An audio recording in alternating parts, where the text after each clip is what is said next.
Recording is started. We're here for the RuneScape stream. See, we don't need the wheel today. We already did the single class wheel for engineering. I feel like doing it twice is a bit. Don't want to beat the dead horse on the joke. Okay, so before I dive into the actual meat of the tier list itself, I want to give like I guess a sort of, oh god, what's the word I'm thinking of? I want to give like an introduction to this, right? Because, in my opinion, the sniper is a hideously, fundamentally flawed addition to Team Fortress 2. That's my opinion, and it's never going to change. And I feel like I need to convey why I don't like this class, so people understand a lot of my ratings on these items, right? Because I know a lot of people are here to just watch me shove everything up in the broken tier and then be done with it. No, I'm actually gonna try to treat this tier list like I've done the rest. But in order for people to understand why I don't like the class, I need to, like, say some shit before I start going through each of the weapons. So, bear with me when I do that, and to have, like, a sort of symbolic gesture for the entire thing, I'm just putting the stock sniper rifle up in broken tier, and that's where it's gonna stay. So let me explain why I think the sniper's fucking broken. I have notes. I had to make notes for this one, because I have a lot to say about this one fucking class, dude. Let me pull up my fucking notes here. So bear with me, okay? Oh, yes, he has notes? Oh, God forbid he comes prepared. Oh, he comes prepared. Oh, no. Oh, Christ. Okay, so personally, I think that the sniper's existence inside of Team Fortress 2 is a complete and utter design flaw on Valve's part. They made 8 classes that are mostly effective at medium to close range, and then they made a 9th class that's able to insta-kill 4 out of those 8 classes in a fraction of a second at infinite range.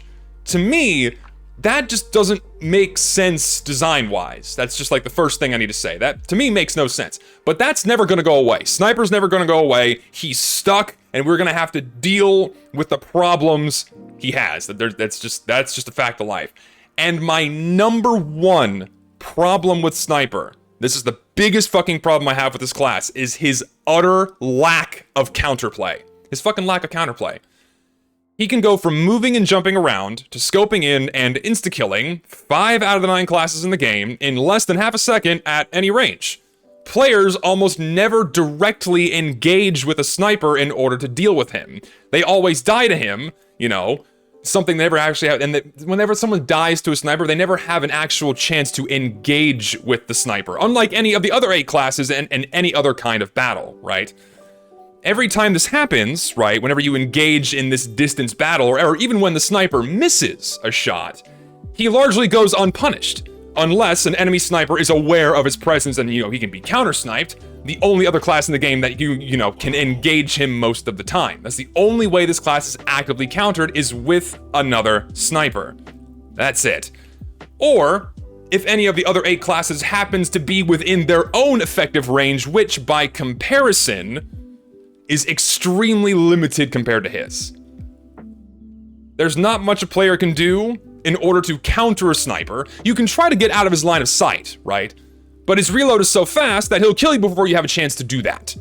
You can jump and move around, so it's, you know, you make yourself harder to hit, but then that fucks with your own vision and your own aim, making you a complete sitting duck to the rest of his team. You can try to flinch him with your own weaponry, but given his distance and lack of visibility, good luck. Not to mention he can still headshot you while flinching. To me, all of that is the pure definition of a lack of counterplay. Specifically for Team Fortress 2, only one class, the same class, is the most effective counter. Sniper versus sniper. That is my number one fucking problem with this class, is that whenever you are in a fight with a sniper, you are never directly engaging him. He's only ever engaging you, and you are at the complete mercy of his infinite range. And that's it. That's my main problem. Now, what do I mean by snipers going unpunished? That's something else I want to cover. An unscoped sniper can scope in, fire a shot, miss, and then try again, largely unabated without any sort of punishment. Every other class in this game is punished for this, because they're always engaged in some sort of close quarters fight, where every shot counts. You miss a shot, you die. They miss a shot, they die. This still stands for sniper versus sniper as well.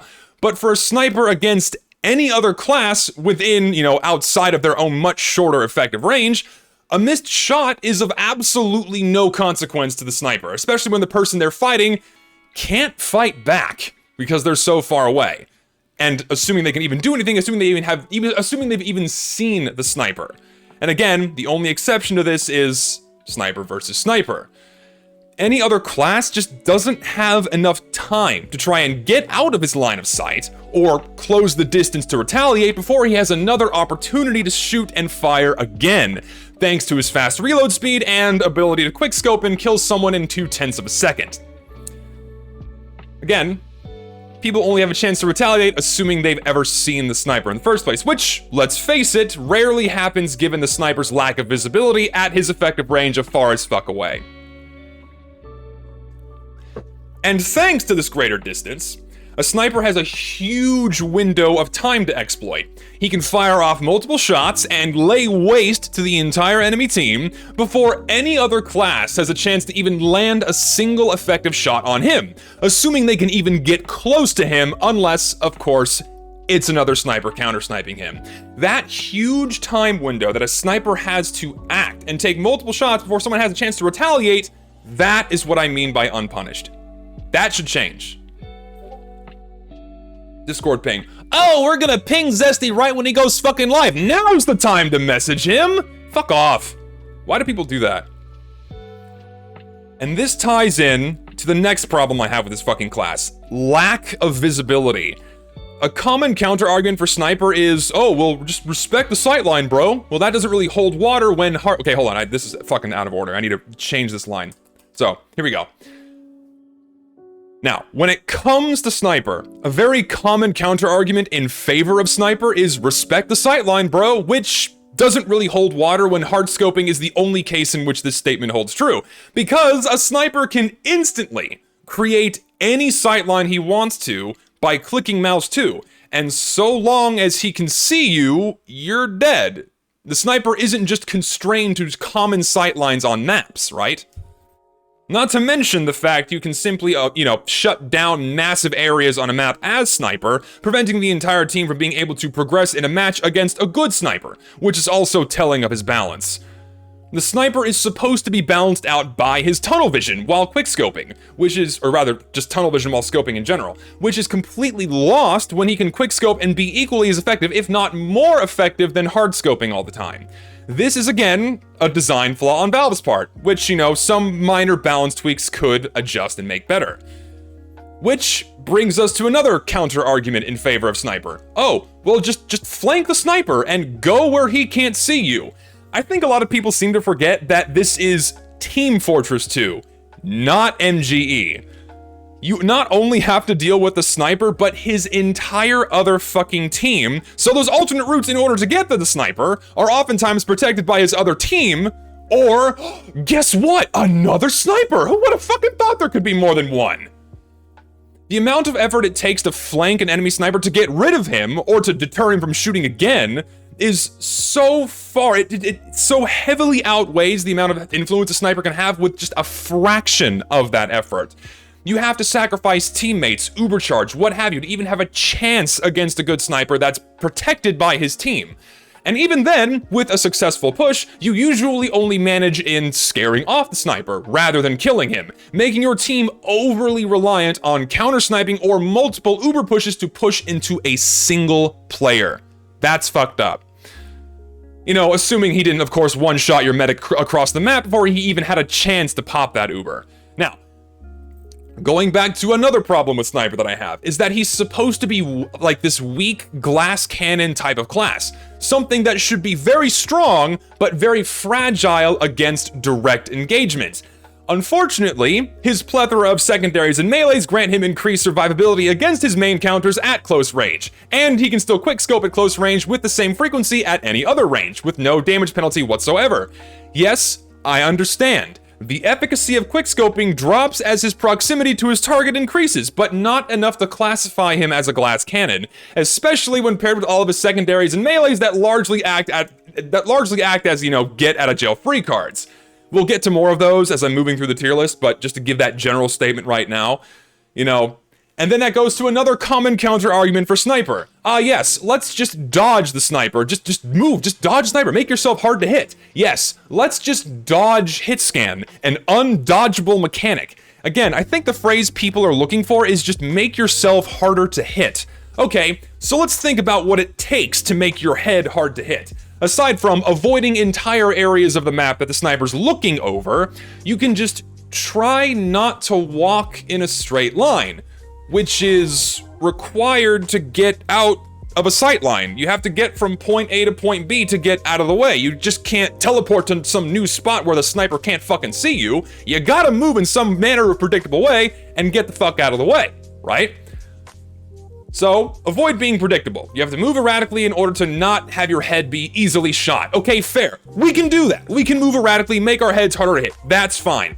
But the sniper isn't the only one we gotta worry about. We gotta worry about his entire fucking team. And remember, when you're flipping and flailing about trying to make your head hard to hit, you can't see well, you can't shoot and defend yourself, you are at the complete mercy of everyone else on the enemy team. And you're fucked. Okay, sure, let's say now there's no one else around, and it's just you, and it's just that sniper. Okay, he misses his first shot. But then he immediately gets to reload and try again while the entire time you're trying to make yourself hard to hit and close that distance to him. And more often than not, you're gonna fucking die before you can get there. The final problem I have with Sniper is his lack of visibility. This is a huge one. You usually only notice a sniper when he's too late. Sniper acts in the background and not the foreground like every other class in the game. When he fires a shot, there is no strong audio-visual indication that he's done so unless you die. Or if you're close enough to actually hear the shot go off or see his firing animations. But if you're that close enough to see him and hear him, you're probably already within your own effective range and can usually take him out. It doesn't happen where it counts. You rarely hear an enemy sniper. When it matters, given how far away he is and the cacophony of other noises that go into an active game. Not to mention this rarely happens because, again, the target that a sniper's engaging is usually so far away to witness those audio-visual cues that, again, they just go completely unnoticed. And I understand that's what the definition of a sniper is, but every other weapon in the game, aside from sniper rifles, has some form of audio-visual cue that they're being fired. Either visible projectiles, bullet tracers, particles, and sounds that indicate the weapon is going off, or that an aggressor is somewhere nearby. This aspect of lack of visibility is, again, just poor game design on Valve's part, and this problem's never gonna go away, but we can make some changes to help mitigate this problem. And this also is like a nice double punch on the avoid the sightline bro argument, because how do you know where to avoid if you can't see him unless you manage to catch his really tiny silhouette in the background? Usually masked, behind map objects, other players, explosions, things that are usually blocking your field of view to actually see that sniper. And two, you can't tell where he's recently fired or where he's looking unless you spot the teeny tiny little sniper dot up against a wall that is usually very easily masked by that same sniper just moving his cursor over a few pixels onto a target that you can't see. Sniper's fucked. Yeah, that visual cue of the sniper dot is rarely noticed because who's looking behind them constantly for a fucking sniper dot? And even then, if they are, it usually only shows up on very dark maps. On lighter maps with lighter color textures on surfaces, good luck spotting it, probably not gonna see it, and again, fucking tiny. So, what solutions do I offer for reworking the sniper to counteract these problems? There are 3 suggestions I have. 1, all sniper rifles should have some form of a tracer, either similar to the one that the Classic has or the one the Machina has. That way, his failed shots or shots on other targets that actually land can be readily identified by everyone, just like every other weapon in the fucking game. This would solve the visibility issue and make his presence more readily known so people can respect the sightline, bro. And that also, Again, visibility. The high GPS balance mod does this, and it's a really welcome change. The second thing I want to see happen is drop his max ammo count to something like 8 shots, no more than 10. This forces a sniper to reposition more often, breaking his streaks of sitting in one spot and acting unabated for extended periods of time, giving opportunities for the enemy team to push in when he runs out of ammo and he's forced to move. And 3, slow the sniper down, so he's actually punished for missing a shot, and players have a chance to retaliate or get the fuck out of his sightline before he has a chance to fucking insta-kill them. The main thing I see, or what I would prefer, is to increase his universal reload speed, so he's actually punished for missing a shot. In a lot of other first-person shooter games, snipers are balanced in several ways, and one of the main ways of balancing a sniper class is with a long reload time. The longer reload time allows for players to take evasive action or retaliate and close the distance. This would also weaken the sniper at close range, making those close-range quickscopes that much more valuable against the sniper's target that he's engaged with. And if he misses, he should be fucked. There you go. And with those changes, sniper versus sniper would be completely unchanged. Quickscopes would be unchanged, just the reload speed. And again, sniper v sniper would still be the same way. Whoever misses first is the loser. There you go.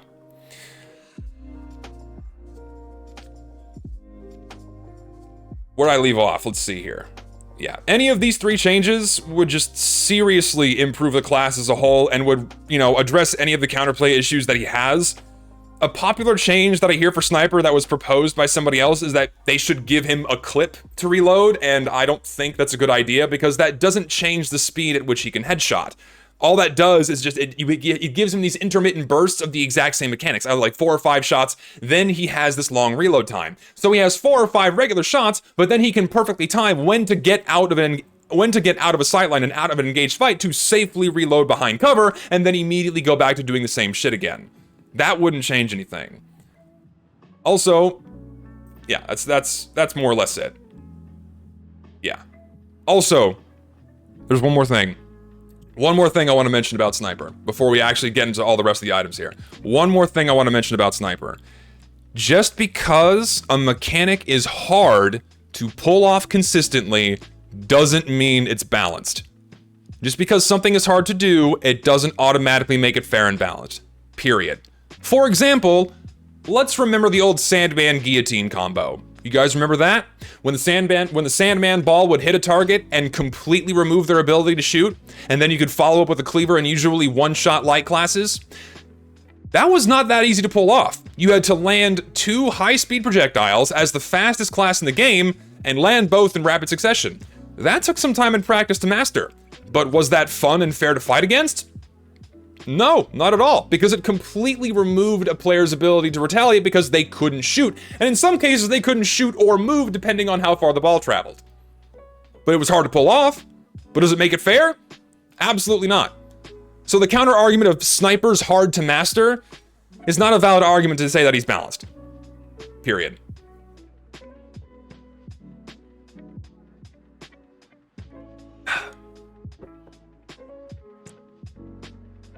So yeah, there you go.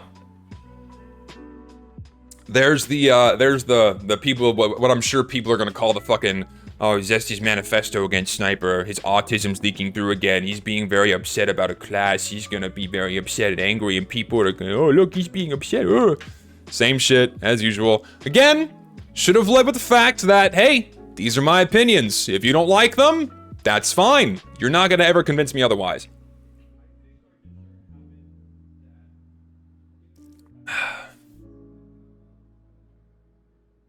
Yeah, exactly. A sniper that can perfectly quickscope removes any of his downsides of being weak at close range. That includes hard scoping, that includes his low health pool, any of that shit. You're exactly right. Do you think damage fall-off would be beneficial? No, I think damage fall-off on sniper is a terrible idea. I think maybe dropping his quickscope headshot damage to like 140 or 125 so you can't one-shot the other most influential class in the game that is the medic would be a step in the right direction. I wouldn't mind seeing that either. But I think reducing it too much to like 110 or 100, that's pushing it a little bit too far. Because then it would push the class into borderline uselessness because he's effectively would be using something like the fucking City of Sleeper at all times. So, No, I think reducing the damage too much would not be a smart move, but a slight reduction in quickscope damage would not be a bad idea. Like 140, 135, something like that. Inverse damage fall off? I don't know. I could see inverse damage fall off working for headshots, like at anything closer than like 512 hammer units, then you start to get some sort of massive damage penalty reduction on the headshot, but your no scopes would still deal the same damage. I think that'd be fine. Maybe. Again, hard to say without actually implementing these things and testing them out. We just don't know. And yeah, that's the thing. Make the long-range class actually weak at close range, which he currently isn't. And we're gonna get to that now, as we move through the tier list. So, ladies and gentlemen, I'll leave it up to you to pick what I talk about first. Talk about the classic? All right, we can talk about the classic first. So, classic. So, the classic, I would say, is somewhere hovering between C and B tier. I'll probably leave it in C tier. So, the classic is a competitor for the worst sniper rifle next to the Sydney Sleeper, right? So, it's worse than the stock sniper rifle because you remove your ability to headshot at any time. You can only headshot when you have a fully charged shot ready, and you're just slowing down your own gameplay. So if you want to be like a really effective sniper, why would you ever use this thing? Most people are only ever using the classic just to be a fucking moron, and they're just dicking around getting body shots. If you want to be a fucking body shot machine with this thing's fucking fun. I only use this just so I can be a fucking moron and just, you know, waddle around like I just took a massive shit in my pants and just pop people for 135 across the map. That shit's fun, right? I'm never going for headshots with this thing. If you see someone scoping in with a classic, tell them to use any other sniper rifle. They'd be far more effective with it. There's only one thing that I don't really like about the classic, in that it has this weird attribute in that, in theory, it's technically better than any other sniper rifle because this weapon removes the only sort of visual and audio cue, rather the only visual cue I should say, that you're gonna get headshot by it. Because whenever you come across a classic sniper who's charging, you don't know where that charge is. You don't know if he's gonna do 45 or 135, or if he's gonna headshot you, because he's not scoped in. Good luck guessing how much damage he's gonna do to you. That aspect of this weapon I find very annoying, because normally when you go around a corner and you manage to actually spot a sniper who isn't scoped in, you know, great, I have a millisecond before he's gonna scope it and insta-kill me, right? But whenever you come across someone using this thing, and they're fucking, you know, waddling around like they got a fucking beaver up their, you know, up their arse, because they're fucking squeezing those cheeks so goddamn hard while they're charging their gun and waddling around. Oh shit, how much damage is he gonna do to me? Am I about to fucking die? And then boop, 135, you're dead. If you're playing a light class, or if he manages to actually land a headshot you while unscoped. And the second thing, this item removes what is supposed to be the downside of sniper, which is tunnel vision, right? You can get headshots without tunnel vision, which is supposed to be like the main balancing aspect of this weapon, is your FOV is reduced in order to get a crit. You don't have to worry about this with this weapon. But you can't, you know, if you want to, you know, actually exploit that, you don't scope in and you have to land your reticule on a very teeny tiny moving dot without scoping in to, you know, make it easier to hit. So while it has those two really annoying aspects to it of not being able to see when you're gonna get shot and get headshot, and the fact that there's no real tunnel vision downside with this thing, it's still like the second worst, if not the worst sniper rifle, because you just can't quick scope and headshot whenever you want. And this thing, again, is only used for the fun gimmick of waddling around and fucking popping people and exploding them at 135. That's the only time I ever use the thing, is just when I'm fucking dicking around. Using this thing is fucking fun, you know? I love, you know, fucking bunny hopping, moving at 2 miles an hour, just fucking popping a scout or someone just fucking... Oh man, that's fun. And yeah, you can't shoot in midair or underwater with it, but considering how few maps actually have, you know, a water hazard, that's rarely ever realized, and how infrequent this weapon's used anyway. And here's the thing, this weapon should not be able to be fired while jumping. Imagine if you could jump shoot with this and get a crit. That'd be stupid. Oh my god. Because you can still be scoped in with it. They would have to, like, restrict it to where you could only get headshots while not scoped in order for that to be kind of a balanced mechanic, so you could actually jump and shoot with this thing.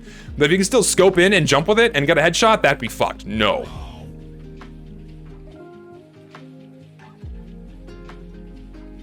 Do you think crits on headshot only when fully charged would be a good idea to implement on every sniper rifle? See, I would say no, because then it would just nerf the class into oblivion and no one would ever play with him again. No one would ever play as him again. I would see it as a welcome change, because I fucking hate fighting against this class, and it would slow him down to where he needs to be. But in order for that to be a bit more fair, they would need to significantly increase how fast his shots charge. And otherwise, the frequency in which he could get actual headshots would be so infrequently realized that he'd be only effective at really far away, which would make him even more annoying, and, you know, the hard scoping issue would be greatly amplified, and there's that problem too. So no, I don't think making it so that you only get crits on headshot when fully charged on all rifles is a good idea. Only for this, because you don't have to worry about tunnel vision, and you don't have to worry about giving away the fact that you're about to crit somebody. So why not just remove charge shots entirely? No, I think charge shots are important on Sniper, because despite how annoying Sniper is, it's really frustrating, because Sniper is still this necessary evil in the game. Because if you remove something that can counter an overhealed heavy, or like a heavy medic combo, or like a demo med combo, or a soldier med combo who are just fucking unstoppable, if you don't have someone that can break up that kind of a stack on the enemy team, which is like the Sniper's role, then it would really kind of disrupt the flow of the game. And if you remove charge shots, you're never going to be able to like break an attack that way on higher healed classes, like an overhealed soldier, overhealed heavy, that sort of thing. So I don't think it's a good idea to remove charging ability on sniper rifles. Okay, so that's my thoughts on the classic. It's just okay. For me, it's like the second most fun sniper rifle, or primary on sniper, that I have fun with. I usually go for this or the Huntsman or the City Sleeper, because I never use these things because I feel like a dick whenever I play with them. So yeah. All right. What next? People really want me to talk about the Bizarre Bargain, so I will also talk about the Bizarre Bargain. So the Bizarre Bargain is effectively a direct upgrade to the sniper rifle, and I'll put it above. So the reason for that is because any competent sniper most of the time isn't going for hard scoping. You're quick scoping most of the time, and if you land only 2 shots, it's already better than the stock sniper rifle. And then you can hard scope to your heart's content, and then just keep getting more damage on those faster, on however long you want to charge, right? So yeah, I would definitely consider this weapon busted in the right hands. But that's the same argument for any other sniper rifle. In the right hands, it can be absolutely fucking broken. Just like, you know, because you can get fucking crit headshots from across the map and insta-kill 5 out of 9 classes in the game. Or more if you charge. But yeah, this is definitely the sniper's, I would say the most, no, it's not the most broken, but it's pretty up there, just because it's a direct upgrade to how good stock is. So yeah, and there is absolutely no downside to using this weapon at all, given the fact that a sniper can reposition and land a headshot whenever he wants. You know, this weapon needs some kind of a downside in order for its, you know, its upsides to be properly balanced out. And I'm not sure what they could do. I think perhaps they could, I don't know, what could they do to nerf this thing without changing its actual mechanic? Yeah, exactly, right? They changed it so you don't have heads removed when you miss a shot. So now it's pretty much always better than stock, which is insane to me. Oh, God. I think they should put it back. You know, if they put that back, you know, every time you miss a shot, you remove 1 head instead of missing all your heads. Like, if you miss 1 shot, you don't lose all your heads. You miss 1 shot, you lose 1 head. That might be a good way to balance it out. It's like a risk-reward sort of thing. You land a shot, you get a head. Miss a shot, lose a head. That would be a bit more balanced out. So you have to be consistently getting kills and landing headshots in order to maintain that faster charge. And that way, it more heavily rewards skill and heavily punishes you if you miss a shot, unlike what it does now, where it never punishes you if you miss a shot, as it should. So, yeah, perhaps make it so you miss a head every time you miss a headshot. That'd be a good way to kind of put it back to where it needs to be. Yeah, bring it back to being very much a risk and reward item instead of just being nearly a direct upgrade all the time. Because with two quick scopes, yeah, it's just automatically better. So, yeah, and again, not sure why I don't see more people using this thing. Not sure why. Would have had lower, and the thing is, and I like how all the suggested nerfs are slow its reload speed, lower its damage. I think it's funny that those are the things being recommended because that's just what the sniper needs in general. So, yeah. Nerf body shots on it?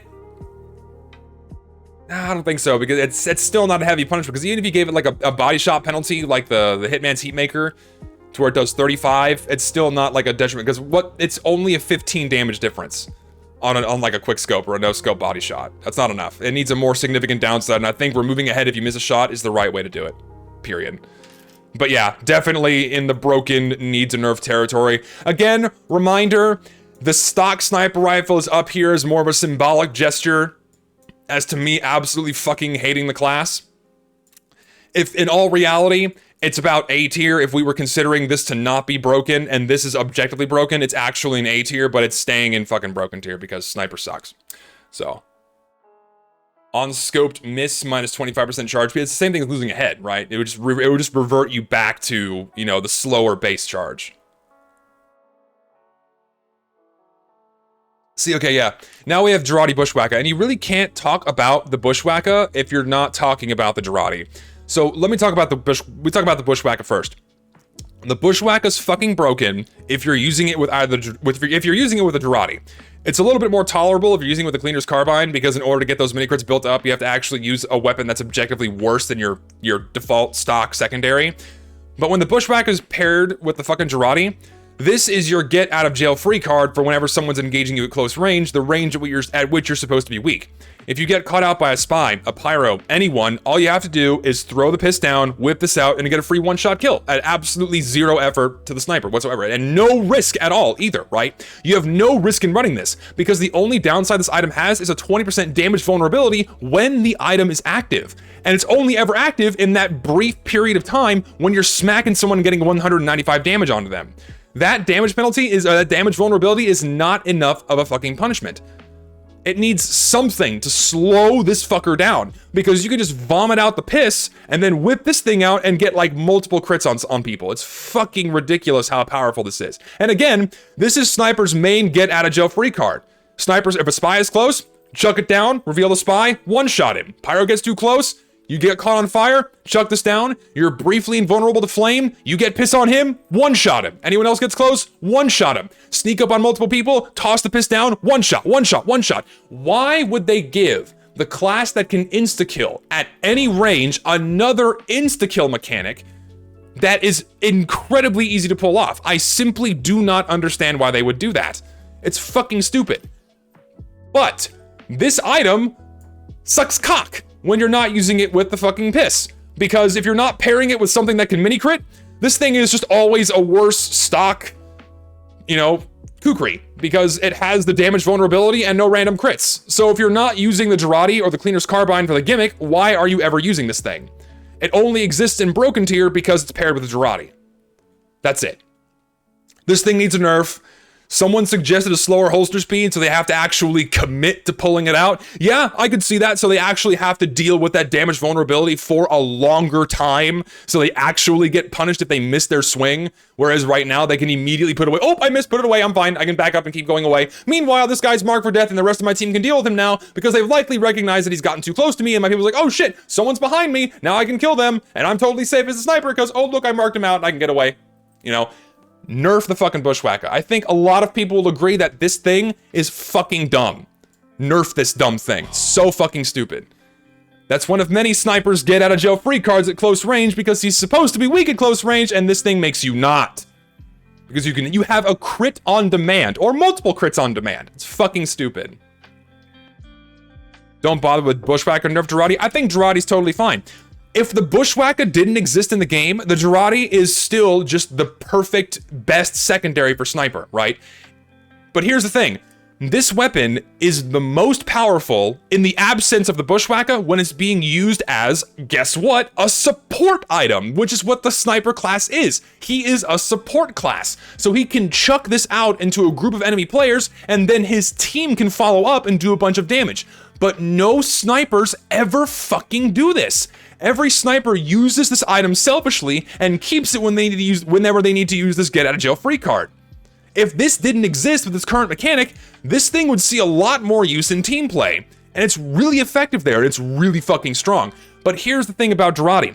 When you're chucking it over long distances, which is when you're usually doing that team play aspect, this thing's janky, right? It's a lot more easy to miss your throw at targets that are far away, which is, again, when Sniper's not using this thing. He's usually using the Jaradi when someone's right next to him, and he can chuck it down at his feet and immediately get the piss on them and one-shot them.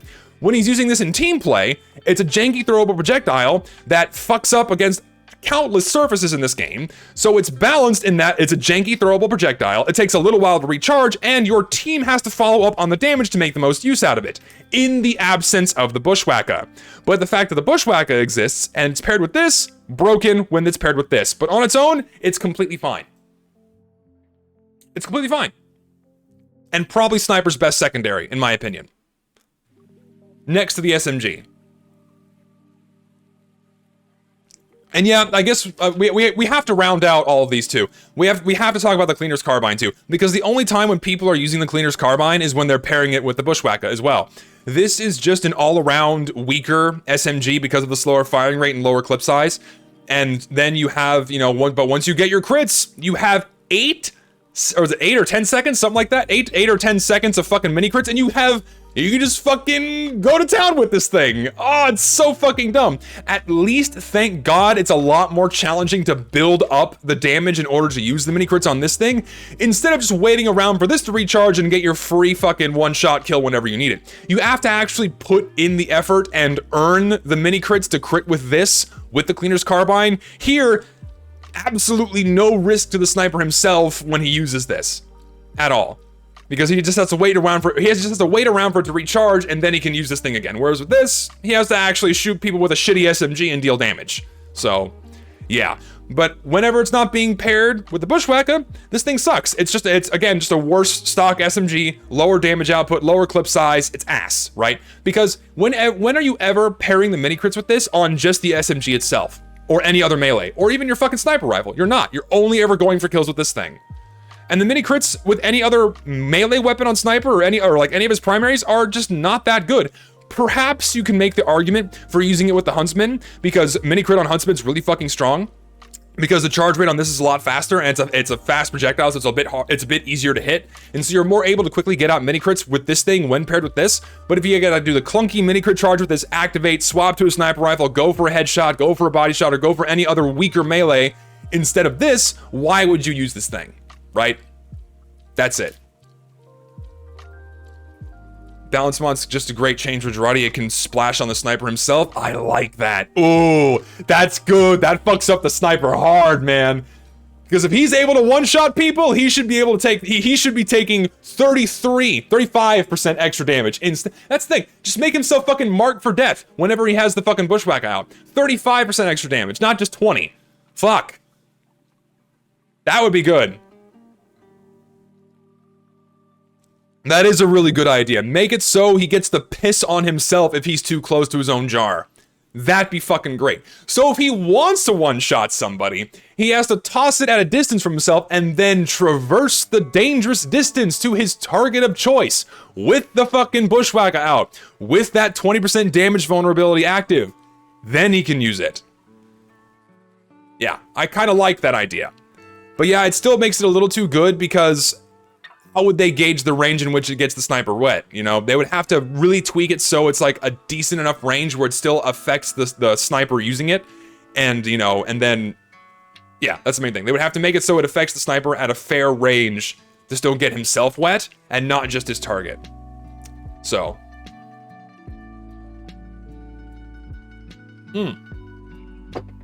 Yeah, it's redundant as well, because if he's going for a one-shot at range, just use your sniper rifle, right? If you're tossing it at any reasonable distance away from yourself, just use your primary. You're probably gonna get a faster kill that way instead of chucking the piss and then chasing him down with a melee, right?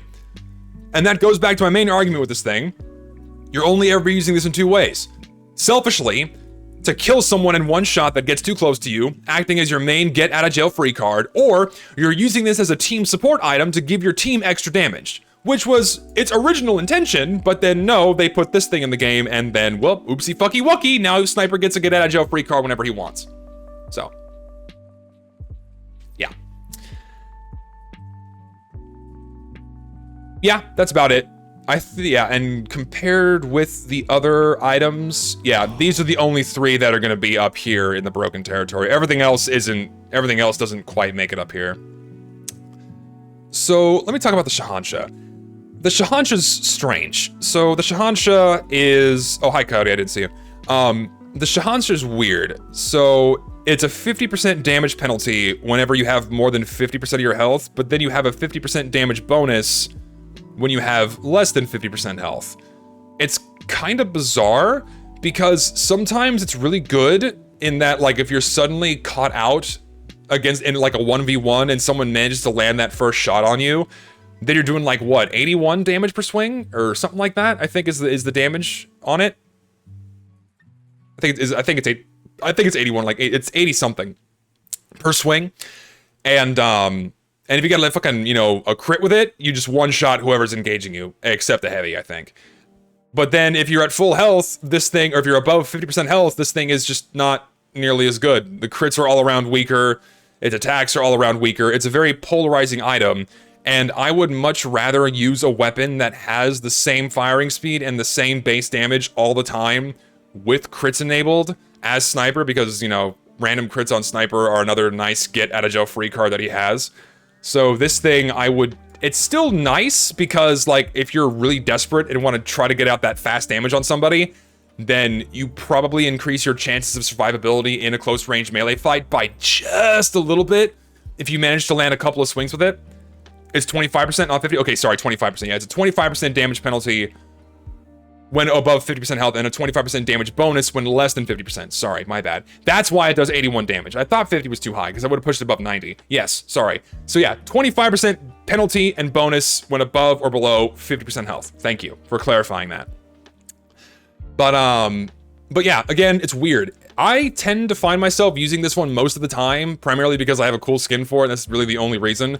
And I like the gimmick with it, because I find myself usually playing with the Huntsman, so people are usually landing damage on me and getting close to me, and then if they stray too close, I'm usually at low enough health where I can whip this thing out and fucking pop them for 80 damage.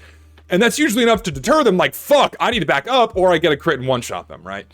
But again, why ever use that risk or have that inherent risk when I could just have this and have random crits all the time and the same base damage, right?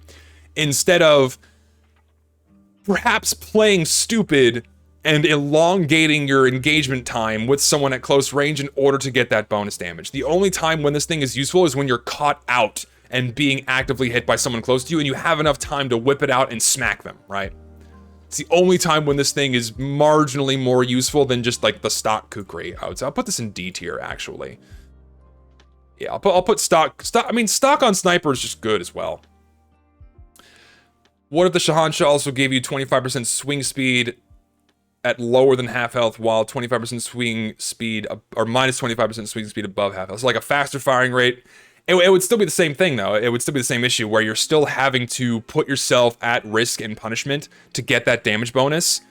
Unless, again, you're just caught out on your own and someone's right next to you, and then you have to whip that out as like a last resort. Fuck it. Hopefully I get a crit, or I land a swing and they're at low enough health where I can kill them in one shot. If you have to land more than 2 swings with a melee as Sniper, you're already kind of fucked, unless it's a spy. This thing just kind of amplifies the problem, because that first swing is already weaker, and then if you get one swing that's lower damage, and then one swing that's higher damage, you've done effectively the same damage as 2 normal swings with the Kukri, I should say. Not this. So, again, it's bizarre. Unless you manage to land 2 swings with the bonus damage on, then this thing is better than this. So, it's very situationally good. Very situationally good. But I still find myself gravitating to it because I like the concept of smacking people with it. And yeah, I agree. Just because, and again, this goes back to an argument that I've been having throughout all of these tier lists. Just because it isn't as good as other options, it doesn't mean that it needs to be changed. This thing's balancing mechanics are completely fine. It doesn't need any sort of adjustment. I think the gimmick is totally fine. It makes sense, right? It rewards you for, you know, engaging in a fight at low health. Fuck it, I'm going for it. And, you know, and if you're trying to walk at someone with a melee as full health Sniper, then it's going to be worse, which is what you shouldn't be doing. You should be far away trying to headshot people. So, yeah. Its balancing makes sense, the mechanics work, but in all around, just not as good as this. So, yeah.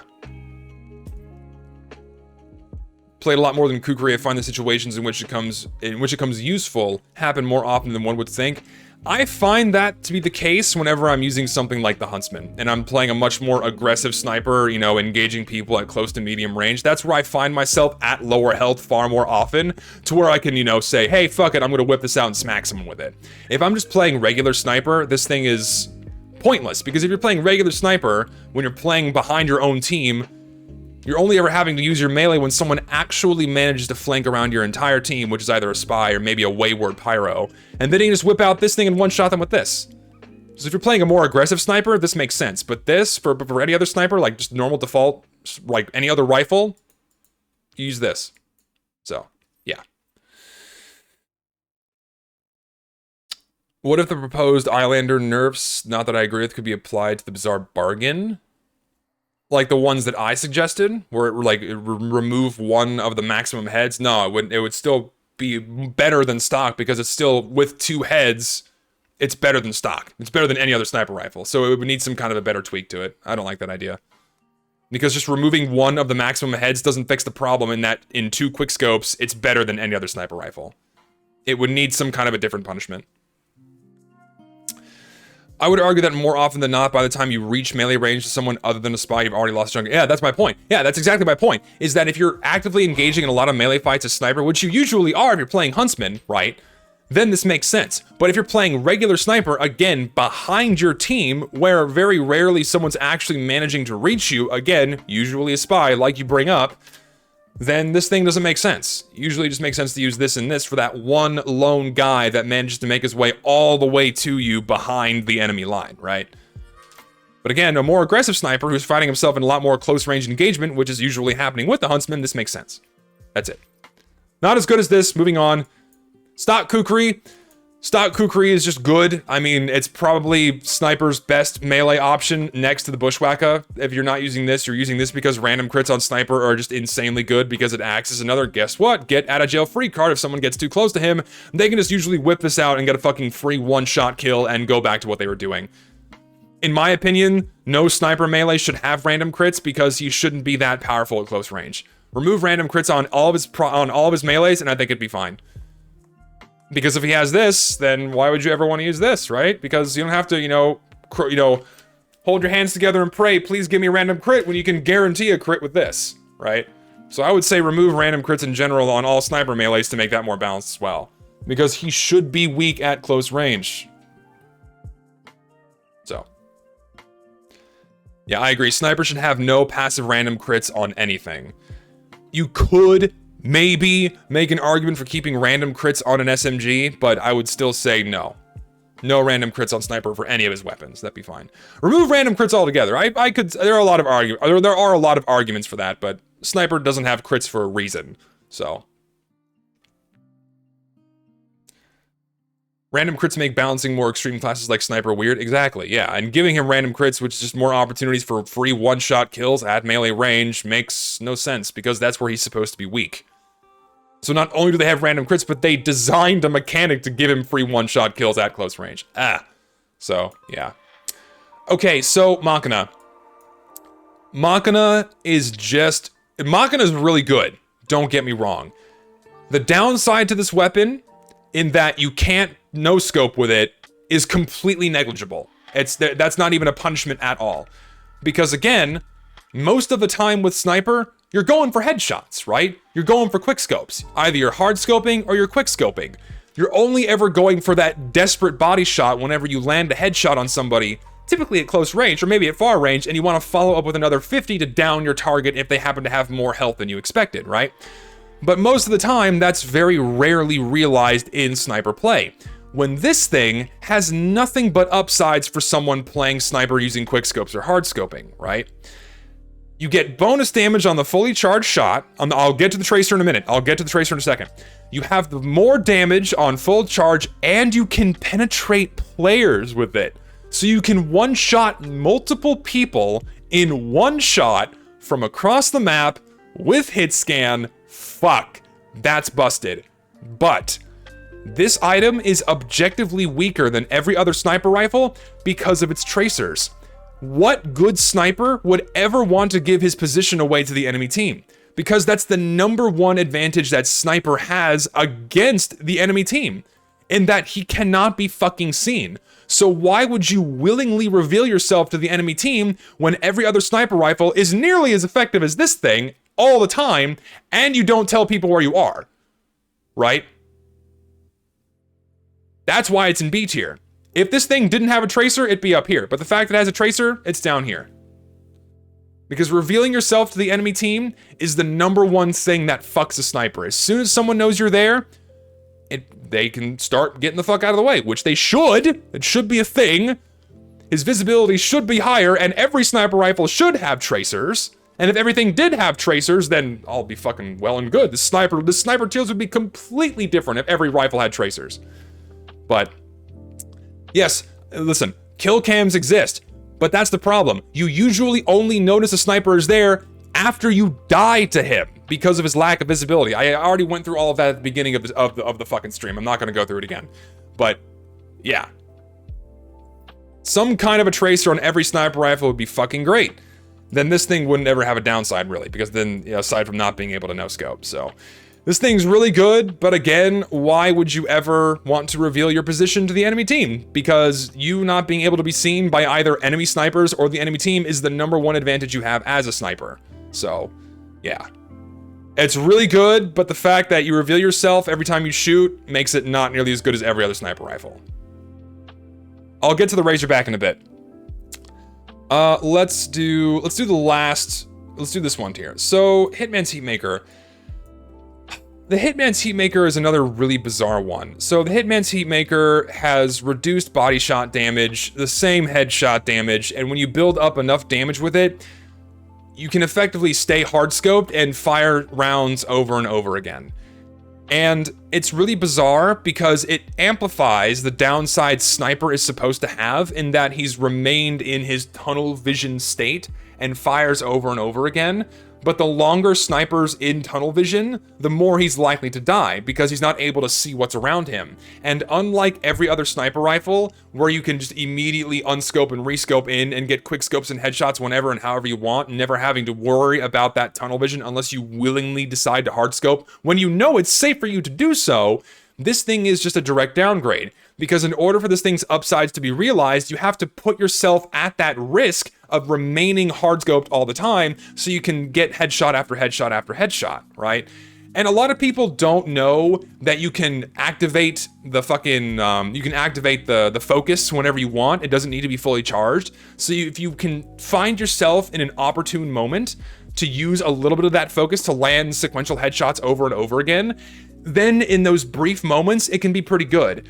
But again, you're putting yourself at that risk of remaining scoped in and reducing your own field of view. That just leaves you more vulnerable. And why would you ever do that when every other sniper rifle does not have that risk, right? For something where you're just not unscoping and rescoping between reloads. It's not that much of a benefit in just normal casual play. In NVM, this thing's fucking broken. Snipers can solo entire missions in Man vs. Machine with just the Hitman's Heatmaker. But in like your normal casual gameplay, this thing is just not nearly, I'm gonna put it actually below the classic. It's just not nearly as effective as any other sniper rifle. It's still a sniper rifle, so it's still good. If you opt to never use the focus on this thing, you can still really fuck people's shit up because its headshots aren't changed, right? But here, that's also something else too. When you scope in with this thing, not only do you have increased tunnel vision, but then you have tracers that reveal your position, right? So it's like a two-edged sword. You make yourself more vulnerable when you scope in for extended periods of time and you reveal your position while remaining scoped in. It just really puts you as, you know, at risk for a sniper. So unless you're really far away, unless you're really fucking far away, then why are you using the focus, right? See, headshots being quieter makes absolutely no difference when snipers, you know, range of engagement is usually so far away that you can't even hear his shots anyways, right? Because in the midst of the cacophony of a normal game, how often are you hearing a sniper that's actively engaging you? You probably can't recall the last time you heard a sniper that shot you and killed you, or heard a sniper that shot you and landed a headshot on you. You usually just hear the crit sound. You almost never hear the firing sound whenever a sniper's picking shots at you, right? Because he's so fucking far away. The quieter shots on this thing are of no consequence at all. It's like, the upside might as well not even be there. Because you're not hearing a sniper who's engaging you when they're far away. Which is, again, where he's the most effective. So, yeah. Yes, I know, I said that the focus gives tracer rounds. And that, again, it reveals your position, so why would you ever use that upside? Which, again, is only marginally useful when you can really perfectly time, when you can use that focus, land a few consecutive headshots, and then get out, right?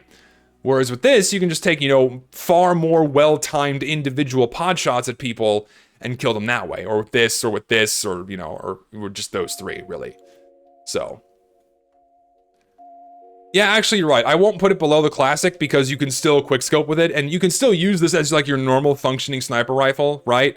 Because you can have the complete option to not use the focus, right? And still be effectively the same kind of player. You know, if you just land a body shot, it's only 15 less damage on no charge, right? And then I don't want to, like, 15% of 150 is like I don't want to do the math, I'm tired, I had an exam today, but you get the idea. It's not that huge of a downside, right? But then the upsides put the sniper at risk that, why would you use them? So, but yeah, Classic's probably the worst sniper rifle. Is it 40 damage? No, not 35, sorry, 40 damage body shots. So that's, what is the math workout on that? It's a 40 damage body shot, so it's 10 damage, 10 is 20%. So yeah, it's 20%. 20% damage penalty on body shots. My bad. So it's 30 damage, so it only does 120 damage on full charge. Got it. Is that 20 damage? TF2, Hitman, Seamaker. Let's just confirm so I don't spread false information. I'm not lying to my chat. It's a 20% damage penalty. Yeah, full charge is 120. Yep.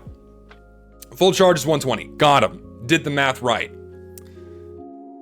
Would making sniper rifles projectiles at least fix the problem? No, that's a horrible idea. Imagine, because that would just, yeah, false information, my bad. No, I think making all of snipers' primaries projectiles would be fucking weird. It would basically just make it like a direct hit at all times. And with no fall off, that'd be very funky and weird. It's like using a Huntsman with no fall off. It would be a little strange. That's effectively the same thing as adding like bullet travel time. And I find that makes sense in other video games, but inside of TF2, I don't think that would be a good change. It'd be weird. Again, not sure how bad it would be because we don't have no way to like test that. I mean, you probably could, but I don't like the idea. I don't like the idea of changing all like primaries into a projectile. It'd be strange. Actually, I saw something interesting in regards to that the other day. Let me see if I still have that. Do I have that?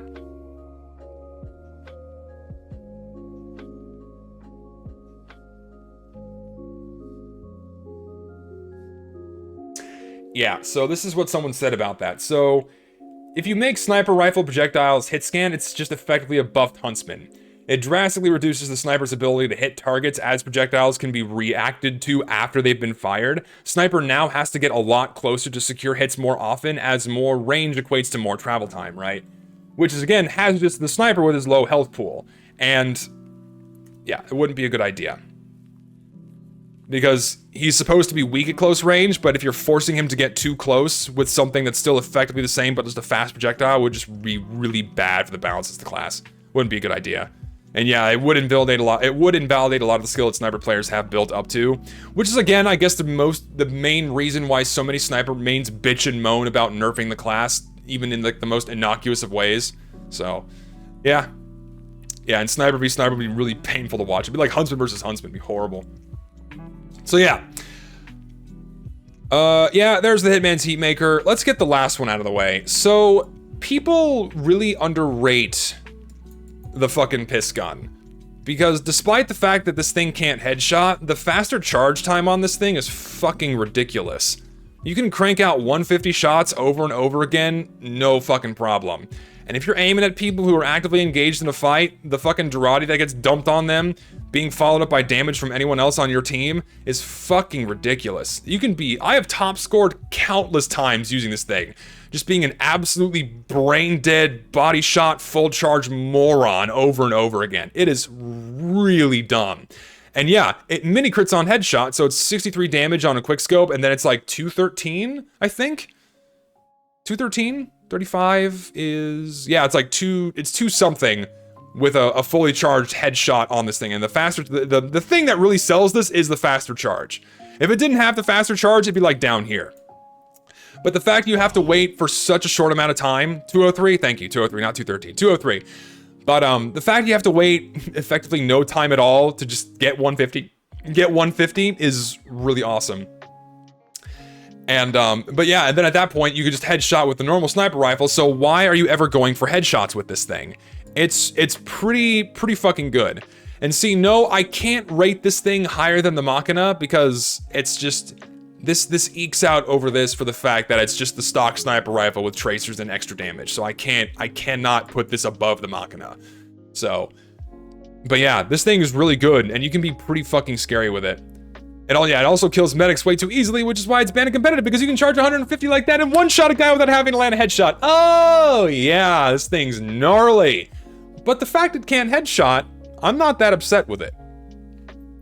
But the Jaradi effect on this thing, people following up on it, ooh. If you're picking off single targets that aren't actively engaged in a fight, this thing's all around weaker. But if you're focusing on targets that are actively fighting anyone else on your team, this thing is ridiculously good. This is really heavily underutilized. I don't know why more people don't use this. Perhaps they've been so persuaded that you should always and only ever use these best options. Because again, these are just insanely good when you can just use this for half the effort and be just as effective in terms of getting kills, really, or assists. Yeah. Banned in comp because it can apply Jaradi from anywhere on the map. I suppose that's true. It's not that fun. Yeah, it is more satisfying to land crits with it. Yeah, it is more satisfying. Thing is, sniper mains are saying it's shit because they get really mad when they get body shot by people with fully charged shots on this thing. Any sniper main that says this thing is bad is upset because they keep getting body shot by it. That's just a fact, because if you want to fuck over another sniper that's railing your team, just camp out with this thing. Fire, just get a full charge, peek out, and body shot them over and over and over again. It pisses them off. It is so fucking fun to do that, man. If you have a sniper that's railing your team and you're forced to go as the only thing that can counter the sniper, which is another sniper, use the fucking Sydney Sleeper and just hard focus that motherfucker down over and over again with charge shots. They get so fucking mad. It is so fun to watch them squirm in chat, man. They get fucking pissed. Oh, it's satisfying to do that shit. I come across some fucking UGC Platinum Sniper with like 6,000 hours on the class, melting through my entire fucking team, and then I whip out this thing, I body shot him a couple times, they fucking lose their goddamn mind. It's like their fucking nuts are in a vice and they are screaming like a little bitch. It is so fucking funny. If you ever come across people like that, which let's face it, if you're playing on any community server these days, you usually are, use this thing. Oh, it's so good. Oh, I love pissing people off with that, man. Oh, it's awesome. Yeah, fuck honor when it comes to fighting other snipers. Use whatever it takes to help you win, because fuck this class. Seriously. Because I keep getting body shot for the low price of no headshots. I mean, it's good. Why did no one complain about Sniper in 2017 below if he's so broken? Because people have always complained about Sniper, but two things have happened since then. One, this game has been absolutely actually no, three things have happened since 2017. So one, this game has been inundated with cheaters and bots that only ever use Sniper that can exploit the actual maximum effectiveness this class can have. So people are realizing that, oh shit, this is bullshit. And then two, you have more and more people who are really seasoned players that only pour time into Sniper that absolutely shut down and dominate community servers. These are guys that have like 1,000, 2,000, upwards of like 5,000 hours in this game, primarily on Sniper, and they completely shut down games. And as the game's age has moved along, we're getting more and more players like that. Again, not just with Sniper, but Sniper, it's the biggest problem because of that maximum effectiveness he can have at the higher end of the skill pool, right? And three, more people are vocal about it, like myself. You know, most people who are bigger voices in the community, again, I hate using the word fucking community. I'm not gonna just fucking like hit me for saying that. The bigger voices on YouTube and Twitch and what have you that play this game usually are more competitively oriented or are more oriented towards maintaining what the Sniper can do. Whereas other people like myself are, you know, we have a voice now and we can actually like vocalize, hey, this class is bullshit and not as balanced as all these people like to say. It's actually really funny. It's something I've really realized lately too. And listen, just want to say something right now. I'm not tooting my own horn. I'm not doing like a self-masturbatory thing. I'm just explaining what I observe. Before I started making videos on YouTube, a vast majority of the popular content creators, what have you, most of them are usually competitively oriented. They take the game more seriously than your average player, either by playing competitive itself or by taking the game more seriously than just your average Joe. Like me, I'm just your average fucking Joe. And so when they see something like the sniper and how effective you can be with it, why would you ever want to nerf it when it's as good as it is, right? So, and again, this is a big generalization, right? I'm not saying every bigger name in fucking TF2 content creation is like a fucking, you know, as a competitive lord, what have you. But this is something I've noticed as I've started making videos, more people like myself have decided to come out of the woodwork and like be more in favor of casual and more of casual play.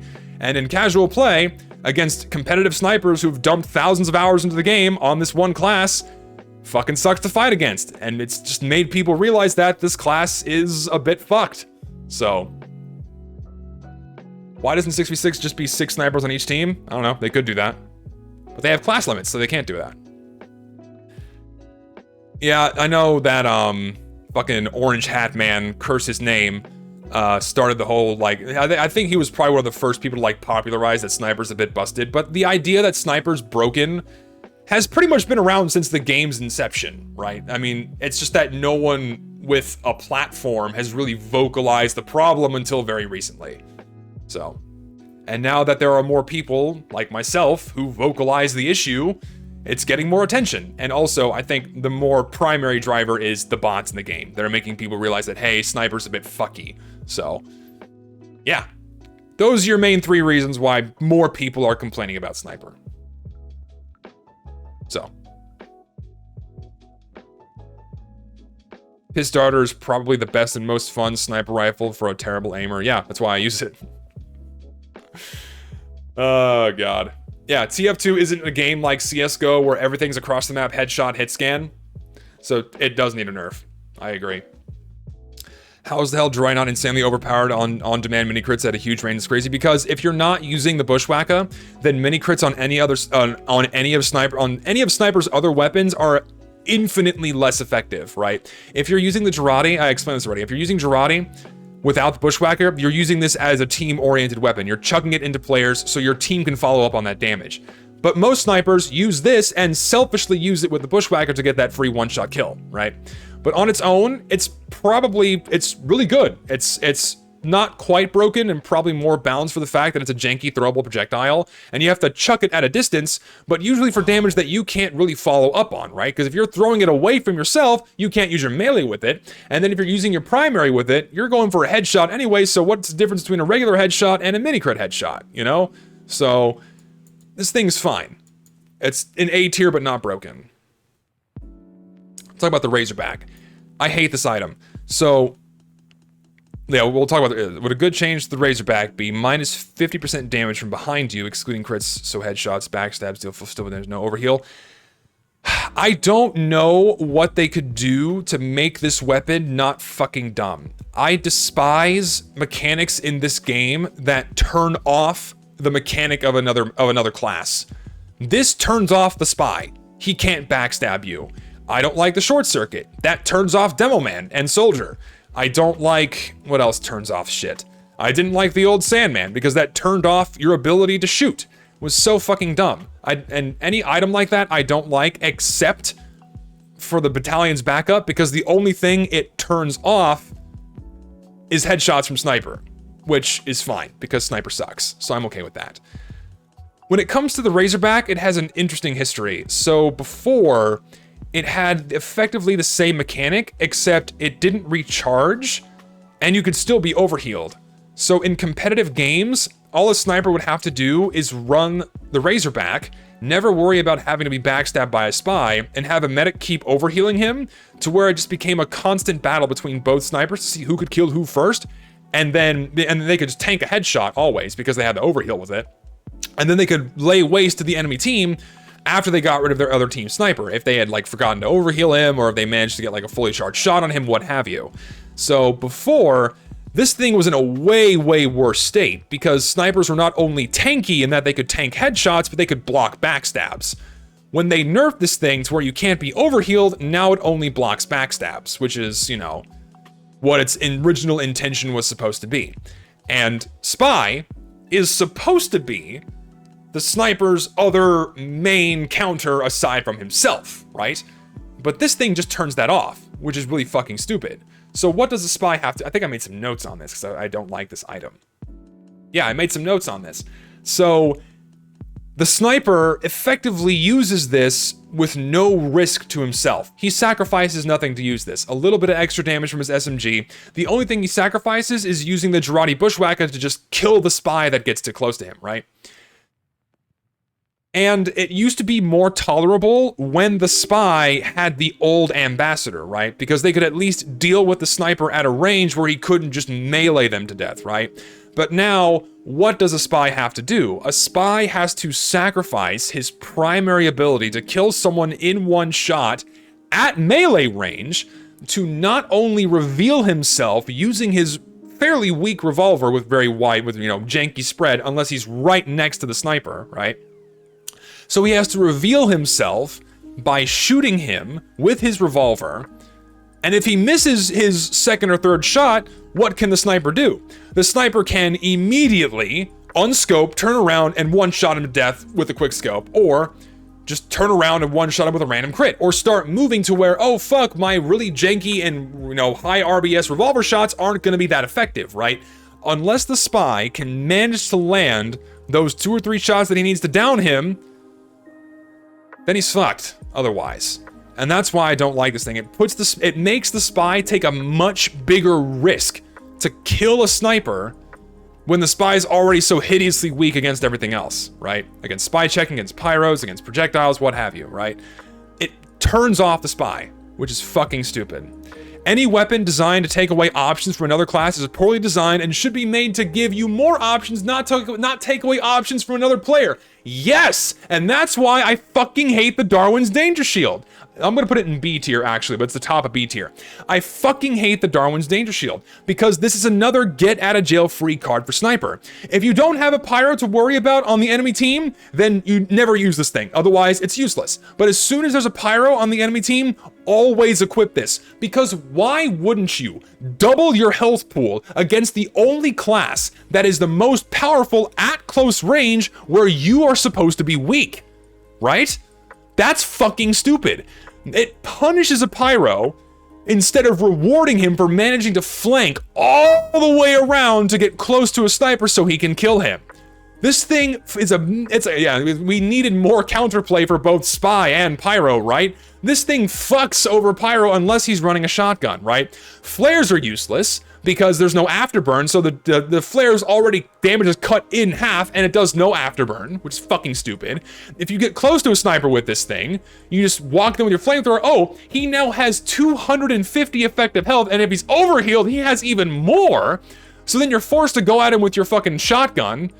But then at that point, guess what the sniper can do? He can just walk at you with a melee and one-shot you. Oh, it's busted. So then you have to air blast him away so he can't do that, which puts him out of your effective range, so then you can't even kill him that way. It's so fucked up. I hate the Darwin's Danger Shield.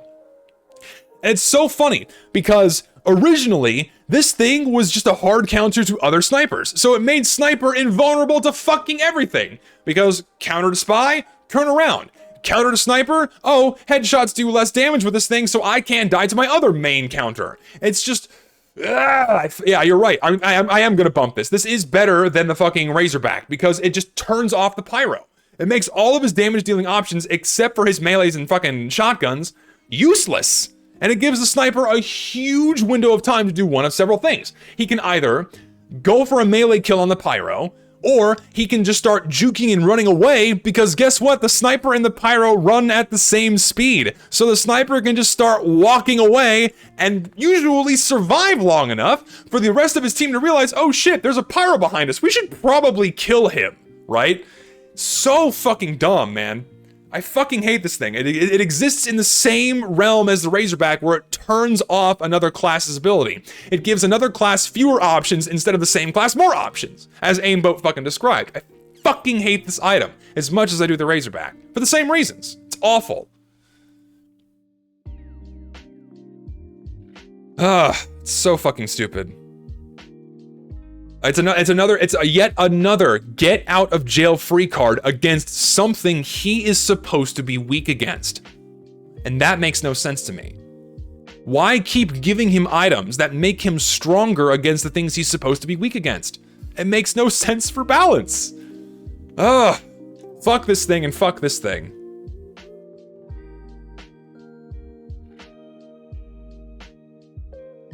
Just make the DDS the original design. What they could do is just give him 25% extra health. And that's it. And nothing else. Just give him 25 bonus health. That's all. Yeah. Yeah, and Darwin's Danger Shield is just permanent. And you know what's so funny about this too? Let's compare this item to the Charge and Targe, right? So we have the Charge and Targe on demo, which effectively has the exact same balancing factor. You have a 50% resistance to fire, but what do you sacrifice as a demo man? You sacrifice your main source of damage that is your sticky bomb launcher to use the Charge and Targe, and you still take afterburn. You can charge with it, and you can tank blast damage as well, but in order to have a similar bonus on a different class, you sacrifice so much more in order to get that. But on Sniper, you sacrifice nothing. It's usually just a direct upgrade unless you're going for the fucking Jaradi. It's fucking dumb, man. I hate that shit. Yeah, sacrificing the SMG is not enough, but I'm putting it at A tier. You wanna know why I'm putting the SMG at A tier? Because stock Sniper, with the sniper rifle, the SMG, and his fucking Kukri, no random crits, is probably the most balanced version of Sniper that exists. Because it makes him strong at close range and then weak at close range. His main secondary item should be weak, but he's rewarded for keeping that stream of bullets on his opponent. And it can be good, and it rewards your skill for doing that. This item can be just as good as any of his other secondary options, but you have to actually use your fucking brain, right? Whenever you're using this, or this, or this, or this, your brain just shuts off and you don't have to worry about things that can get close to you and kill you. When you're running this, someone gets close to you, oh, now I have to actually aim in order to survive.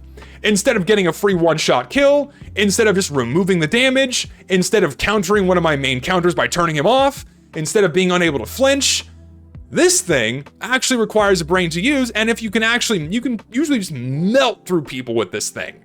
It can be really good. Yeah, 100 DPS isn't anything to scoff at close range. It can be very good, but it rewards skill by letting a sniper stay alive by using this thing, right?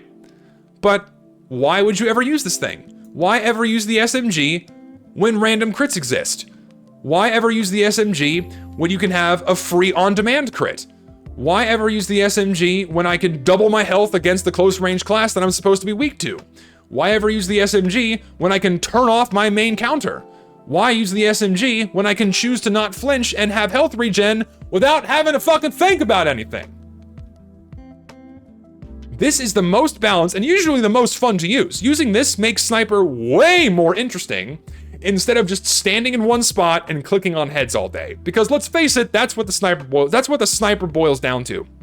And when it comes to the Sniper, he has the most lack of depth in this entire game in terms of mechanics. Every other class in this game has an insanely high amount of mechanical depth in terms of like movement and shooting and aim with projectiles, juking out a scout, combos with pyro, shit you gotta worry about with engineer, mechanics as spy. When it comes to Sniper, he is the most mechanically shallow of all the classes, because what do? You stand and you click on fucking heads. And that's the only thing you have to worry about. You don't have to worry about positioning, because if you're far enough away, you're fine. Every now and again, you might need to turn around and assume that there might be someone close to you that can kill you, but then you have all these things that can save your ass as a get out of jail free card. Most of the time, you're standing in one spot and clicking on heads. And yeah, even more mechanically deeper than the heavy, because the heavy at least has to worry about positioning and timing in order to actually get kills, because his effective range is close to medium. So if he mistimes his spin-ups or fucks up on his positioning, he just fucking dies, usually to a sniper, right? So compared to any other class in the game, Sniper is the most mechanically shallow. The fewest things to worry about in terms of actually being effective, and the fewest things to worry about in terms of his counters. That's it.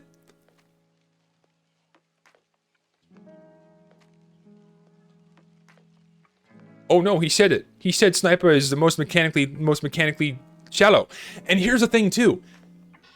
In any other video game where headshots happen, right? Those skills so easily translate over into Team Fortress 2 because it's a non-unique mechanic, clicking on a head, right? If you have 9,000 hours in CSGO, you come play Sniper in TF2, it's literally the exact same thing. If not easier to use because the sniper rifle in TF2 has fewer things to balance it out like it does in CSGO. Like the fact that you can't quickscope with a fucking, you know, it's harder to quickscope with a fucking op in CSGO because now you can't get a perfectly accurate shot anymore like you used to. There's a bit of, you know, wobble when you do the initial zoom in, right? So, man.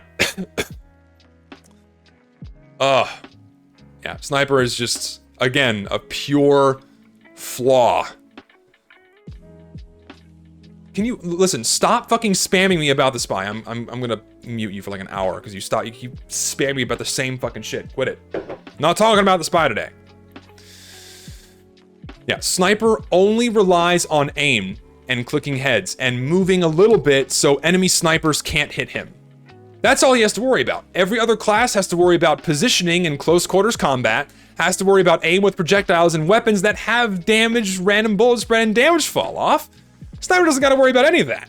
He has to worry about picking a spot where people can't see him and then just clicking on heads. Most mechanically shallow. That's all there is to it. Tribalman Shiv.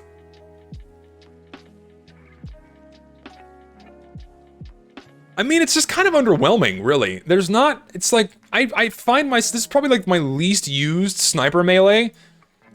How useful is bleed, right? You have bleed, this thing can still random crit, but it does just less damage overall. It's a really underwhelming mechanic because if you're bleeding a spy, I would just still go for my normal stock melee damage and smack people with it, right? Bleed on hit is good, but it's not good enough in comparison to his other melee options, right? It can still get the job done, but it's still just mostly effective against like a spy, right? Because if you can hit a spy once, that reveals who he is, and if he cloaks, it does. Here's the thing too: when you cloak, it reduces the amount of time you're bleeding, right? And even then, the extra damage from bleed takes time to have some kind of significant effect. It's like what, 4 damage per tick? So you're still having to wail on someone for longer periods of time to kill them, because that bleed's not going to be active for long enough to make up for its lack of damage, right? And melee fights with sniper are usually a lot shorter, melee fights with sniper are usually very short. So you don't have a lot of time for this thing to be that impactful for your benefit, unless that person's already on low health. But then at that point, just use any other fucking melee, right? The only time when this thing, I guess, I'm gonna put it lower. It's like down here. Whenever the upside on this thing only comes into effect when you die, right? Because you land a swing and then that extra damage you're dealing with bleed has a longer amount of time to go into effect, and then they might die or they might get to a health kit and survive, right? So I find this thing just to be all around fairly weak because of the fact that its bonus damage from bleed is just not active long enough for it to make up for those initial swings that have lower damage all around. So yeah, I would consider, this is probably just objectively the weakest item in Sniper's arsenal, by far. It's only useful, but only marginally useful against spies on reveal, but again, cloaking makes the bleed not, last as long. And then if you're in some sort of long, drawn-out melee fight, you're still gonna lose because you're doing less damage per swing all the time. So why would you use it? The Shahansha makes more sense, because this thing always elongates your fights, whereas this thing helps you out in an elongated melee fight. I'm gonna bump this, actually. This helps you out more so in a longer melee fight than this thing does. Because in longer melee fights, you're taking damage, but then you're able to deal more damage. Whereas with this thing, you're always stuck at what, 50% damage penalty? With the bleed? That bleed doesn't have enough time to do anything for your benefit. So you usually just die if you're caught out in a fight. You're usually mostly using this thing if you're wanting to chase after a spy, or if you're wanting to, like, I guess, help someone out. Like if there's a heavy fucking punch at somebody else, you can whip out this thing and go fucking smack them. I think the Tribalman Shiv does randomly crit. TF2 Tribalman Shiv. I think it does randomly crit. But I'm not sure. I need to check. Yeah, it does randomly crit, but the random crit only does 98 damage. It's pitiful. It's really low. So even if you do manage to randomly crit someone, you're not going to one-shot kill them. Unless it's a light class, then it only needs a few ticks of the bleed to actually follow up on that. But again, yeah, it's absolutely laughable damage when the sniper needs that damage to survive at close range with his melees. So why sacrifice that for follow-up damage that's not going to be around for your benefit? So yeah, it's pretty bad. It's pretty bad. But is it broken? No. Does it need to be buffed? No. I don't know. Actually, if someone could answer that, that'd be cool. Do you know if a critical hit swing makes the blood crit as well? I don't think it does. I think if you land a crit swing with this, it just does regular bleed damage. I'm not sure. Is it no? No? Okay, no. Alright, yeah. Yeah, random crits don't do crit bleed on this thing, which is, you know, still another argument for this thing being really fucking weak. So, yeah. But yeah, if you Jaradi someone with this, if you Jaradi with it, though, yeah, then you get the fucking mini crit bleed. Dude, you get fucking 6 or 5 damage per tick. But then you could have just one-shot them with this anyway, so why would you ever use this thing with Jaradi? You know? Unless you pair it with this, but then use the Bushwacka. It's like, just because the Bushwacka exists, why would you ever use this thing? It's like the same problem that medics primaries have. Why ever use any other medic primary when the crossbow is so fucking good that there's no point in using any other medic primary? Why bother using any other sniper melee when the Bushwacka Jaradi is so fucking good as a get-out-of-jail-free card for an on-demand crit? Oh! But even if this didn't exist, this is still the worst option. Hands down. Yeah, you could have done 195 for free, or 98 damage on a crit, plus, what, 60 damage? 40 damage on bleed? Something like that? 40 damage, I think, is the bleed amount. So, yeah, stock is infinitely better than the Tribalman Shiv. Hands down. Hands down, sniper's worst item, for sure. I'm gonna put it lower. E. It's pretty bad. It's low. It's E. It's E, for sure. It's, ugh, no good. Okay. I'm gonna do the Huntsman last. So let's do this thing. This thing is strange. So it's good, but only sometimes. I'm gonna put it like, I'm gonna leave it in bottom of C tier for now. The Cozy Camper is another one of those items that turns off one of Sniper's main balancing points, in that when you have a full charge, you don't get flinched. Which to me, that's a dumb mechanic because the Sniper should be flinched, right? Him not being flinched is dumb. Because then, what's a player good? What are you supposed to do? Your only option at distance is to either get the fuck out of the way or try to flinch the sniper. But if he can't be flinched, you're fucked, and he can just kill you anyway. It's like, it's really bad. The only downside to using this thing is you're sacrificing any other more useful secondary option. But again, this is another one of those items where the sniper largely sacrifices nothing, and he can just turn his brain off, get a passive health regen, and every now and again, prevent himself from getting flinched, and not have to worry about that downside to his abilities, right? It's just, it trades a secondary to not flinch. It's really fucking good. I'm gonna bump it up a little bit. It's still C tier because these other options are so good. So, but this is still, it's still pretty good, pretty damn good. The only thing is that you have to be fully charged. So if you're using it with a stock sniper rifle, this upside of no flinching is rarely realized unless you're hard scoping, which is again putting yourself more at risk to anything that's not in your field of view. And why are you hard scoping for that long ever as a sniper? Right? Because quick scoping is just so much more effective than hard scoping all the time, unless you're going for extra bonus damage. And if you're using an item where you're wanting to charge more often, either the Sydney Sleeper or the Machina, this thing's really good because you find yourself hard scoping more often, and by the time you get that full charge, then, oh, I don't have to worry about getting flinched, and I can actually make that shot count on either of these weapons, right? And it's probably the most effective with the piss gun because of that faster base charge, right? Because you can more frequently get that lack of a flinch with this item. Yeah. I like the design of this weapon. I view it like the gunboats. Yeah, I would say in terms of all of the snipers get out of jail free cards, I would consider this one the most balanced, because the sniper has to sacrifice remaining scoped in for a long enough time. He has to put himself at risk to actually get that benefit of no flinching. But that no flinch is really fucking powerful, because then what's going to stop a sniper from hitting you if you're at a distance, right? You can't flinch him. It's a strong upside, but you have to actually sacrifice your entire field of view to make use of it. So in that way, it's easily Sniper's most balanced secondary option, next to the SMG, I would say. I wouldn't say this is good with the Huntsman, because if you're using the Huntsman, you're usually going for faster kills that you want to follow up with something like the SMG, because you do like 120 and then you do a few pod shots with this thing and then your target's down. The passive regen on this thing is usually pretty good for when you're hanging out at a distance and you're taking chip damage from people that are, you know, picking at you, right? Because that lower amount of health regen goes from like 1 and caps at 4. Something like that, or it's like always 4. I think it starts at 1 and ramps up to 4.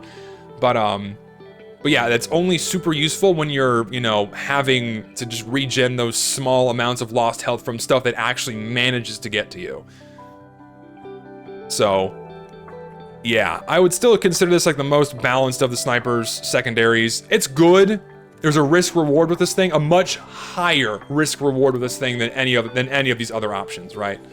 Because again, you gotta stay scoped in. You have to punish yourself with tunnel vision to get that no flinch. And it's more powerful with this and this. And with this, if you're a god at sniper and can get enough heads, and then you never have to worry about remaining scoped in for too long to worry about that shot going to waste. So yeah.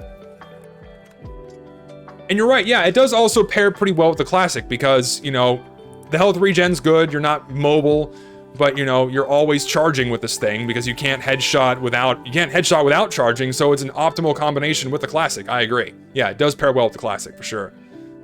So, yeah.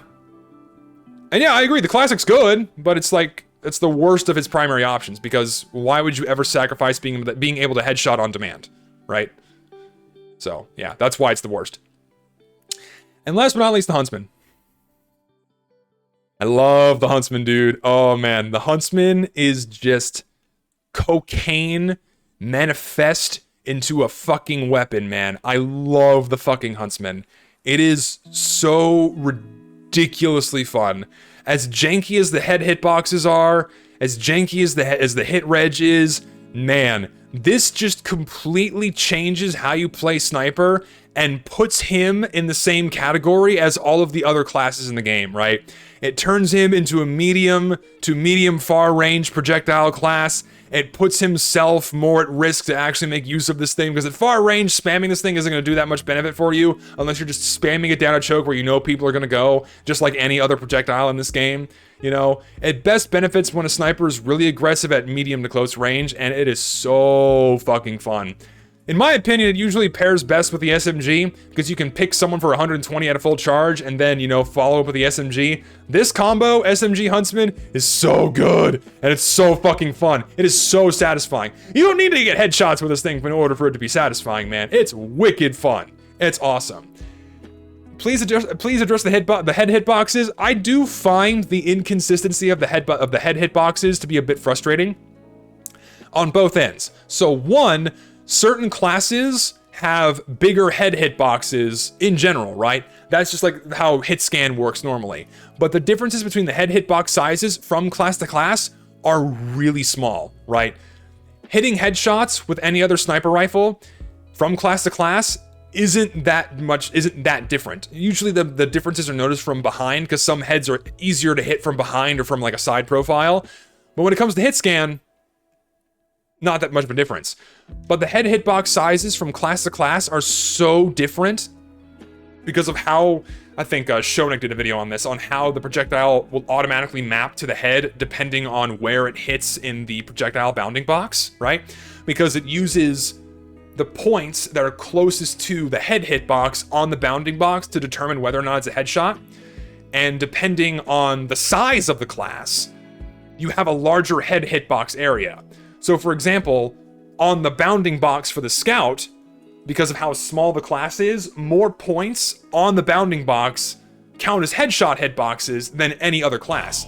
because on the bounding box for the heavy, it's way smaller because his head is a lot higher to the top of that bounding box, so there's fewer points on that bounding box that count as head shot registration area, which is actually really interesting. The mechanics of how it works is very fascinating to me. It's actually a very intuitive and very clever solution to the idea, where they do this weird three-dimensional projection of that target vector directly to a head, using like a nearest neighbor sort of algorithm to figure out, okay, what is the distance between that position on the bounding box to the head? Registered as a headshot? Yes, no. It's very interesting, in my opinion, very clever and intuitive way to like make this thing headshot. But as a result, you have very high inconsistencies, where this weapon is just objectively better against certain classes compared to others, right? Because it's way better on Scout because the head hitbox is higher, but it's the worst on Heavy because his head hitbox is the smallest against the Huntsman. So those inconsistencies are frustrating for a sniper, because you could be, lobbing a shot at someone. It's like, whoa, why didn't that hit scan, or why didn't that shot do a crit? Because, it looked like it was close to his head, but no, because of where it landed on the bounding box, it didn't count. But then if you're playing against a Huntsman sniper, something that looks like it would have never counted as a headshot, it headshots you. So yeah, the inconsistencies with the head hitboxes on this thing are admittedly very annoying.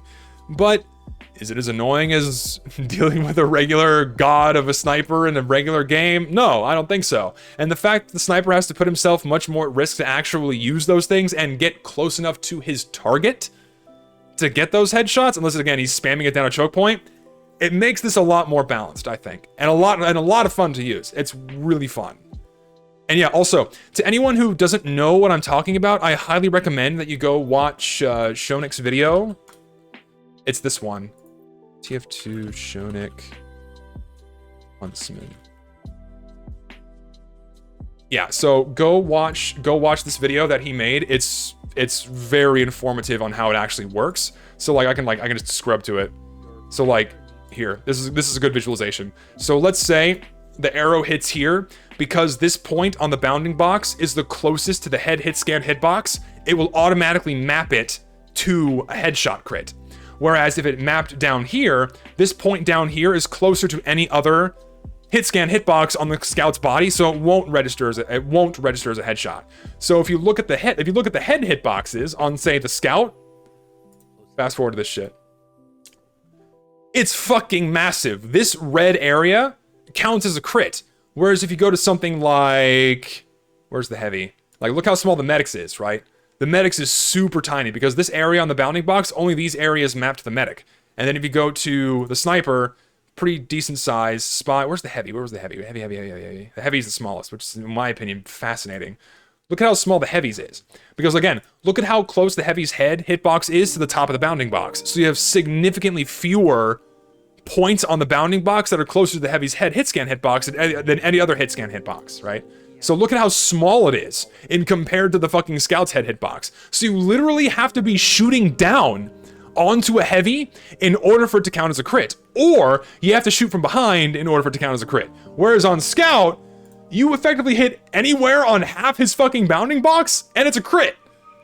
So yeah, these inconsistencies are all over the place. And are really fucking bizarre. And this to me is probably Shonik's most fascinating video and easily the most informative, because a lot of people didn't understand how the Huntsman worked and how headshots, map to the actual hit scan hitboxes. And this is like about as good of a visualization as we're ever gonna get. It's an absolutely perfect and really well informative video. So go watch it if you haven't yet. It's fucking awesome. So. Do you think it could also get 25 more health since you're up close, and just to give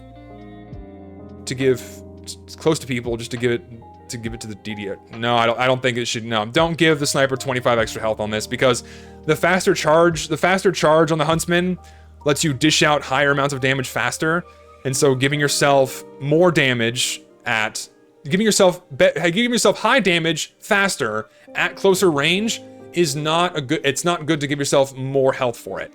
Whereas for something like the Gunslinger, where you sacrifice a huge amount of your damage output for bonus health, that makes more sense for balancing. Whereas for this, you get similar damage to a rifle with faster charging, but it's a projectile. No. Bonus health with this doesn't make sense. We did it. That's it. We did it. It's done. That's all of them. We've done all 9 classes. It's done.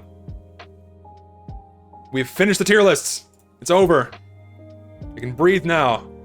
Man. We fucking did it.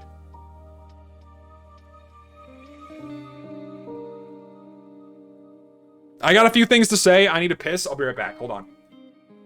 I need to pee.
Okay.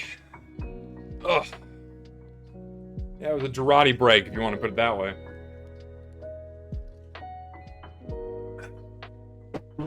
Man. Oh.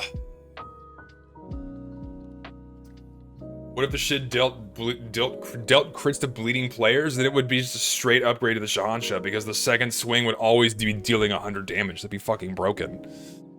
Oh, I'd be busted. So, yeah, that's the tier list, guys. So, I just want I want to talk about a few things, actually. Doing these tier lists has shown me a lot of interesting insights into doing YouTube and to like talking about Team Fortress 2 specifically in like a YouTube scene. But I do just want to say thank you to everybody who's like been through this from start to finish. It's been a lot of fun doing these. This has allowed for me to coalesce all of my thoughts and opinions about pretty much anything I would ever want to talk about in this game, weapon-wise, into just like a nice, clean list of videos for people just to go and watch at their leisure. It was a lot of fun from start to finish. It was a really fun and interesting thing for me to do. Interesting for me. For anyone else, sure, this has just been, it's been just whatever. It's like another drop in the massive ocean of opinions about this fucking game. But for me, it was a lot of fun. And I had set out wanting to do this because I just thought it was going to be a fun thing to do. And it turns out, most of the time, it was fun. I enjoyed doing all these streams. It's been fun interacting with people and talking about it. And just, hearing what other people have to think. And, and interacting with other people's opinions and seeing what other people think and what have you. And it's just been fun. It's just been a lot of fun. And, but it's shown me several things about doing YouTube. So I don't know if this is going to come as a fucking shock to anybody. I don't understand why people still hold this opinion about me, but I don't do this for a living. I don't do YouTube or Twitch. I don't do this for money, despite what many other people think. People think I do like the shock jock opinionated shit for views, and I don't. This is what I honestly think and my opinions on the video game. I don't understand why people like to automatically assume because I have a very polarized opinion, potentially a controversial one, that I'm automatically doing it for views. I don't quite understand that mentality. I do this for fun. This is fun for me. And what this series of videos has shown me is that I would never want to do YouTube for a living, ever. Doing YouTube for a living is awful for a few reasons. So if I were to just suddenly drop everything I was doing and like say, oh, okay, guess what, guys, I'm doing YouTube full time now. This is what I would have to do. I would have to do streams like this every week, multiple days a week. I would have to have all of the VODs edited, uploaded to YouTube. Generally speaking, I would have to shit out a video a week, more or less, a video a week. And that's not what I want to do. If I could shit out a video a week and have it be of higher quality and what have you as my other weapon review videos and what have you, that's what I mostly pride myself on, is I like to take my time with my videos and make them very well constructed from start to finish, visually, content-wise, what have you. If I had to sacrifice the quality and effort that I put into those videos to like maintain a living on YouTube, it's awful. Like I would never do this, because as fun as this has been, it's been really draining. Like I've been experiencing firsthand just how much effort it takes to do one video a week when it comes down to editing down like a whole stream VOD, right? Like if you're doing a stream VOD edit where you're having to go back and scrub through multiple hours of footage and then clip out what you want to keep, and then, you know, make sure it all sounds good, intros, mid-rolls, outros, thumbnails, all that stuff. I do most of that on my own, right? And I don't want to hire people to do that, right? And it's just so time consuming. It really is, right? You could easily shit out a video a week, right? You can shit out a video a week. You can write a 3 to 5 minute script about bullshit, you know, oh, something happened in the game. Look at this, what was added into the game. We got an update. Clickbait from high hell to what have you. You can easily juice out fucking money doing this on YouTube, and that's not what I want to do. I don't want to lower my own standards to make money, and people think I'm doing this for money, and I don't understand why. I don't make that much. There was a Twitch leak. You can go see how much money I make on Twitch. It's not a lot. I don't make that much money. I make a few $100 a month, if even that. On YouTube, you can go look at my channel analytics and figure out how much money I make there. I don't make a lot. So, yeah, and the amount of time I already put into this is too much in comparison to like my real job, what actually earns me money and my actual like real passion in life. This is just my hobby. And doing this for 8 weeks straight, no, I would never do this for a job. I would never do this for a job unless I could sit down and take my time with what I'm making and then put out those videos that are of higher quality. That's what I like to do the most.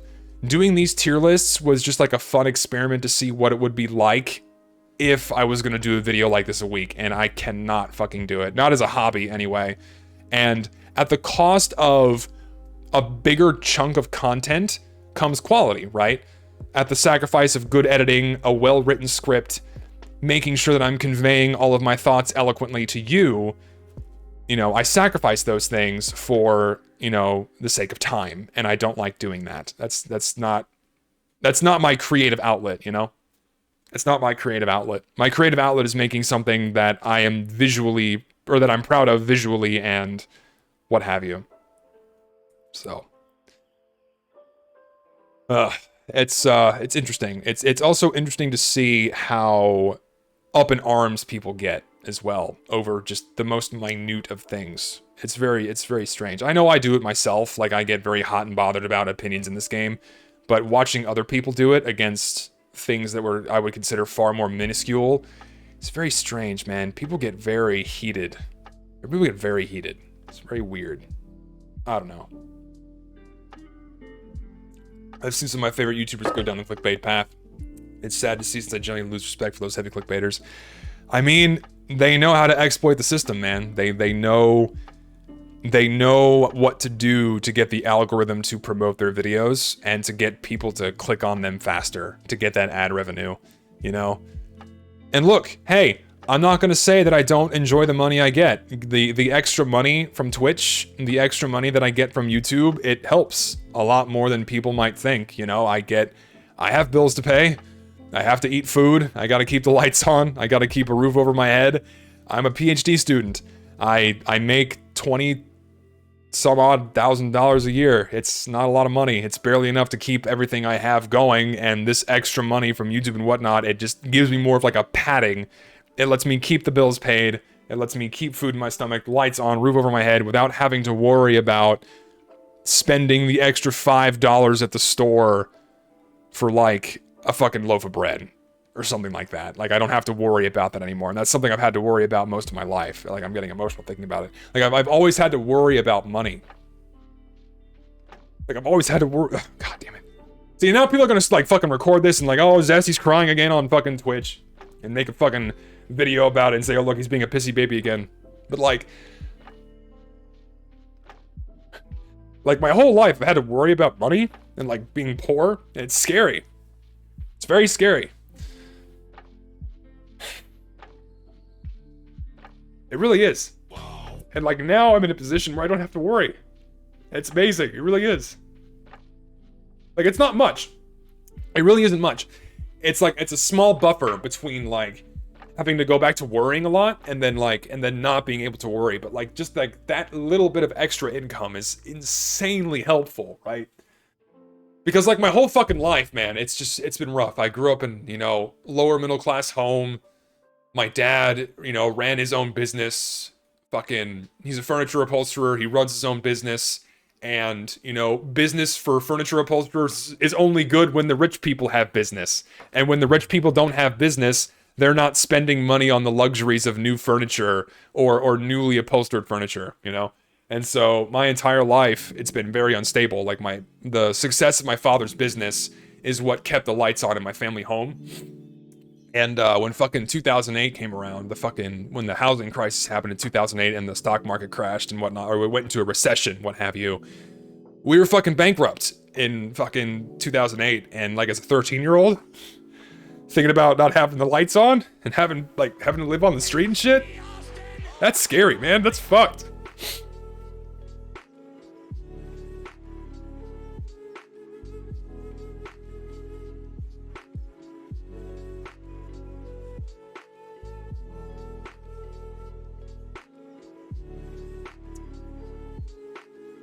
And now I'm in a position where I don't have to worry anymore. It's great. It really is.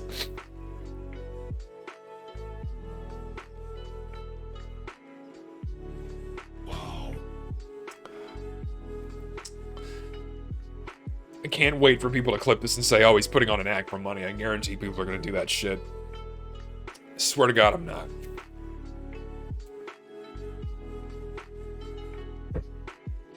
It really is something. It really is.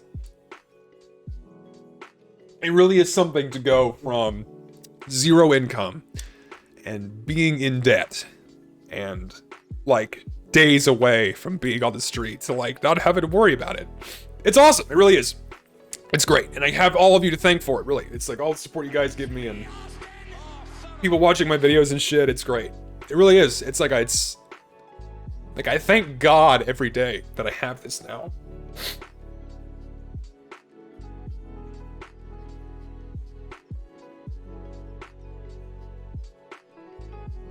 So thank you, really. I really appreciate it. All of you. I mean, it means a lot. It really does.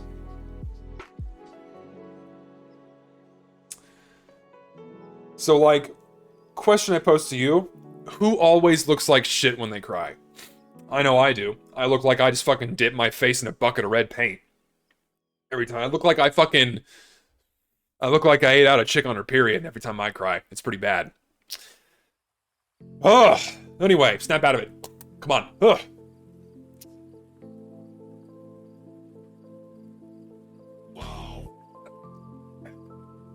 But I really do thank God every day. Thank God every day for my family. I thank God every day for all this. It's like, I am hideously fortunate. I am hideously fortunate to be able to not only go to school and get an education for free, because I kept my grades up and shit, and it's like, hey, you're smart, come get a PhD for free. It's like, fuck yeah, I'll do it. And then to have this too is insane. It really is. Thank you. I appreciate it. Anyway, that's enough of that. That was too much. I'm getting so many fucking emails from Donald Trump. I need this to stop. Is there such thing as non-ugly crying? If you're acting, you can act and get, like, pretty good not ugly crying, I would think. You probably could.